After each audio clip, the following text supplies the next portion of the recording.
বিভিন্ন জায়গায় চাঁদাবাজি কিংবা মাদক ব্যবসা এগুলাতে তার সাপোর্ট। পল্লবীতে যুবদল নেতা কিবরিয়ার ঘটনায় র্যাবের হাতে গ্রেপ্তার 2। রাজধানীর পল্লবী থানা যুবদলের সদস্য সচিব গোলাম কিবরিয়া হত্যায় সরাসরি জড়িত সন্ত্রাসী পাতা সোহেল ও সুজনকে গ্রেপ্তার করেছে র্যাব 4। সাভার ও টঙ্গী এলাকায় অভিযান চালিয়ে তাদের গ্রেপ্তার করা হয়। কিবরিয়া হত্যা মামলায় পাতা সোহেল ওরফে মনির হোসেন 2 নম্বর আসামি। তবে গ্রেপ্তার সুজনের নাম এজাহারে না থাকলেও তদন্তে তার সম্পৃক্ততা পাওয়ার পর তাকে গ্রেপ্তার করা হয়। পাতা সোহেল ও সুজনের নামে রাজধানীর বিভিন্ন থানায় হত্যাসহ বিভিন্ন মামলা আছে।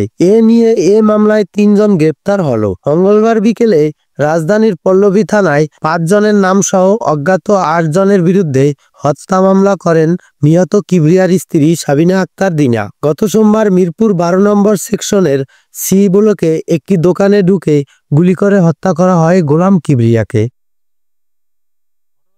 সৌরভ হালদার, করা ভোকাল সংবাদ।